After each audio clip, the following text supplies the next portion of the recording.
Ahoi, head semud ja telesõbrad! On neljapäev, 26. mai ja eetris on meie uudised. Tänases saates Uurimuste konverentsist. lasteabi külastamisest, Meie lastekoor laulupeol. Viljandi maakonna kergejõustiku meistrivõistlused.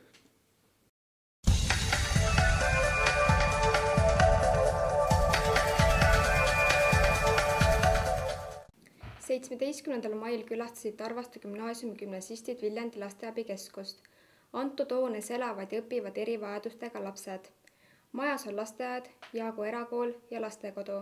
Neist kahte viimast meile ka tutvustati.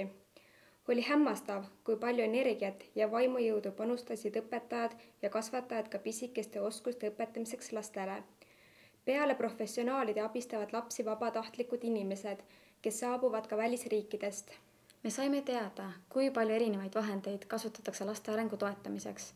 Samuti vahetasime mõtteid selle üle, miks sünnib tänapäeva maailmast nii palju erivajadustega lapsi. Kõige südant liigutavam oli kohata oma koolikaaslaste erivajadustega õdestid ja vendi. Väike, kõnetu ja ratastolis Martin puudutas kõigi hingi oma siiruse ja avatusega. 23. ja 25. mail toimus Tarvaste gümnaasiumi aulas selle aasta 10. klassi õpilaste uurimustööde konverents. Stuudios on Keiti, kes tegi uurimustöö teemal alkohol ja noored. Tere, Keiti! Tere minugi poolt! Miks just selline teema? Ma valisin selle teema, kuna see tundub minu jaoks huvitav, sest et tänapäeval on alkoholi tarbimine noortes väga populaarne. Mida sa teada said? See on väga hea küsimus. Ma sain väga palju uusi asju teada, näiteks miks üldsegi noored joovad ja mida teeb alkohol noorte organismiga. Miks siis noored joovad? Nad tahavad teistele meeldida või siis toimub sõnadeta surve, mis tähendab seda, et nad joovad sellepärast, et teised ka joovad. Mis oli sinu jaoks kõige üllatavam? Kõige üllatavam oli see, et küsitlusest, mis ma läbi viisin, selgus, et tüdrukud joovad kõige meelsamini rummi ning viina ja poisid eelistavad siidrit. Kuidas läks esitlus? Üldiselt läks kõik hästi. Mulle ei meeldinud, et ma olin kõige viimane esitaja ja rometi küsimuste pärast pabistasin kõige rohkem. Aitäh stuudiosse tulemast! Aitäh minugi poolt! 29. aprillil käis Tarvastu gümnaasiumi lastekoor juulikuus toimuvas Tallinna noorte laulu tantsupeo kategooriasse laulmisel.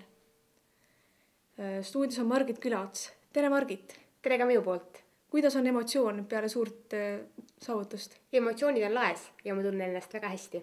Kas võit tuli teile kergelt? Ei tulnud, sellepärast, et me pidime nägema väga palju vaeva, aga kui see kõik on läbi, on enesetunne väga hea. Kas konkurents oli kõva? Oli küll, sellepärast, et seal osales väga palju häid koore. Miks te üldse osalete laulupidudel? Mis see teile annab? Sellepärast, et see on olnud meie kooli väga pikk traditsioon ja laulukaare all laulda isamaalisi laule on väga hea tunne. Kas plaanite ka osa võtta varsti toimuval maakondlikul lauluvõistlusel? Jaa, paari päeva pärast toimubki Viljandis Viljandi maakonna laulu- ja tantsupidu, kus osaleme me terve kooliga. Aitäh Margitile! Tänan!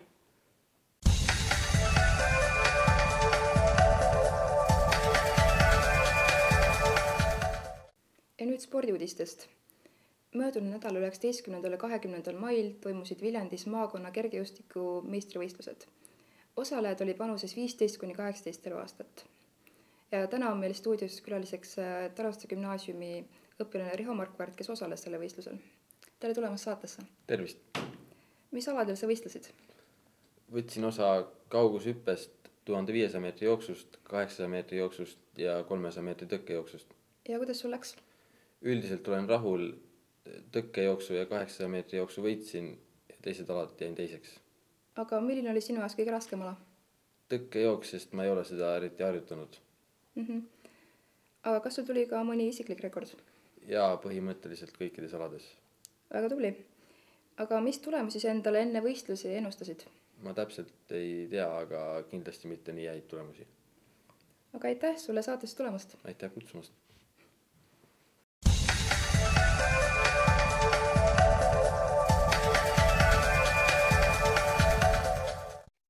Nagu aknast võite näha, tõotab tulla päikesepaisteline ilm. Tuul puhub igast ilmakaarest liiga kõvasti, seega hoidke parem mütse kõvasti kinni. Tsüklonid toovad kultuuripealinna äikest, kuid mujal Eestis tuleb ilus ilm. Päev on sobilik jalutamiseks, kui tahate tuulega võidelda. Päikest kõigile! Vahepeal on jõudnud meieni uudis, et Tarvaste gümnaasiumi 10. klassi õpilane Norman Maaring on läbi teinud totaalse muutumise. Ta ilmus kooli uue soengu, kärbitud habeme ning uute punaste Nike jalanõudega. Tänaseks meie poolt kõik, kohtumiseni. Kohtumiseni.